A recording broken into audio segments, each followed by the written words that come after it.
Arthur Morgan's encounter with the Aberdeen Pig Farm is one of the most disturbing and quietly brilliant moments in Red Dead Redemption 2, because it strips away the romance of the outlaw fantasy and forces Arthur and the player to confront how vulnerable he truly is beneath the gun and the reputation. The Aberdeen Pig Farm, run by the incestuous siblings Bray and Tammy Aberdeen, looks at first like a darkly comedic side quest. It's tucked away in Lemoyne, isolated, rotting, and unsettling, but nothing about it initially screams danger in the way bandit camps or enemy hideouts do. That's what makes it work. Arthur walks in armed, experienced, and confident, and still ends up completely powerless. When Arthur first meets the Aberdeens, they play the part of harmless rural weirdos. Bray is loud, sweaty, and overly familiar, while Tammy puts on this unsettling hospitality, insisting Arthur eat, drink, and relax. The house itself is filthy, filled with animal remains, strange noises, and hints that something is deeply wrong. But Arthur has seen worse. He's survived ambushes, massacres, betrayals. A creepy dinner doesn't seem like a threat. That's the trap. Unlike most dangers in the game, the Aberdeens don't rely on guns or numbers. They rely on manipulation, false comfort, and Arthur's belief that he's always in control. If Arthur accepts their offer to sit and eat, the encounter becomes one of the only moments in the entire game where Arthur is completely defeated without a fight.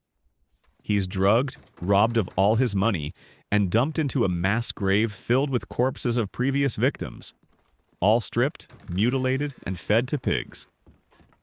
The implication is horrifying. These people didn't just kill travelers, they erased them, reduced them to meat, and laughed about it. Arthur wakes up disoriented, violated, and stripped of the one thing the game usually equates with power: agency. What makes this encounter so powerful is Arthur's reaction. There's no witty comeback, no immediate revenge unless the player chooses it later. Arthur staggers out of the pit, visibly shaken, covered in filth, and for once, silent. This is important because Arthur Morgan is almost never rendered helpless. Even when captured elsewhere in the story, he usually fights his way out. Here he doesn't. He survives, but he's humiliated. The Aberdeens didn't challenge him as an outlaw, yet they dismantled him as a man. The pig farm encounter hits harder depending on when it happens in Arthur's story.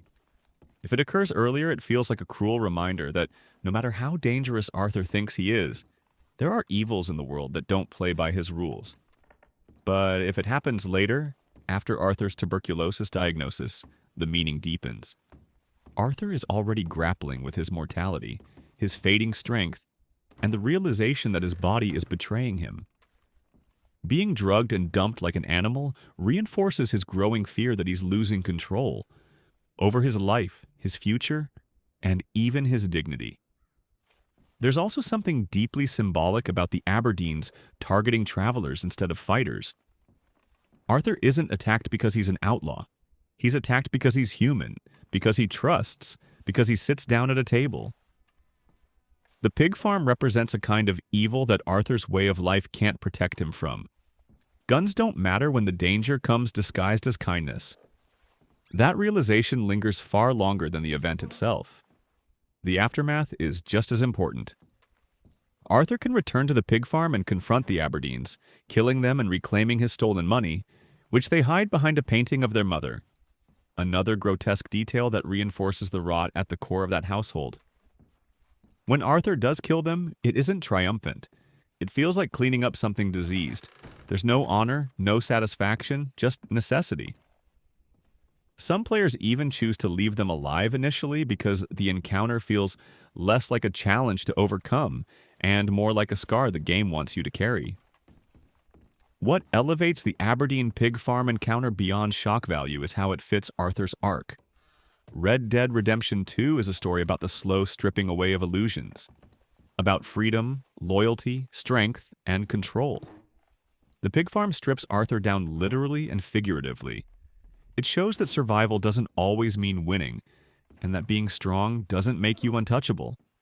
Arthur walks away from that place alive but changed, reminded that the world he lives in doesn't just kill you with bullets. It degrades you, uses you, and discards you. In the end, the Aberdeen Pig Farm isn't just a horror vignette. It's a mirror held up to Arthur Morgan at a point when he's starting to question who he is and what his life amounts to.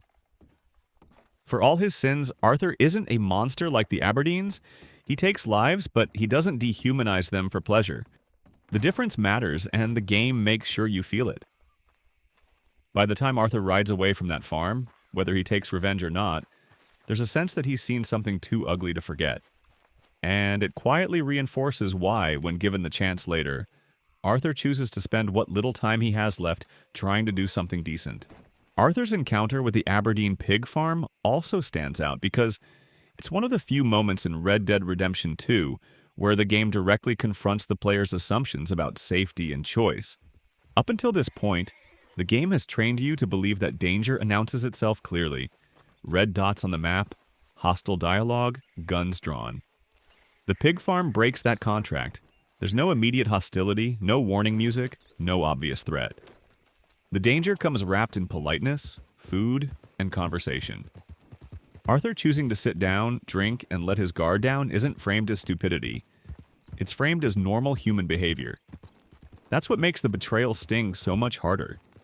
The Aberdeens themselves are written to be unsettling without being cartoonish. Bray's crude humor and Tammy's forced hospitality create a tension that never fully resolves, even before the trap is sprung.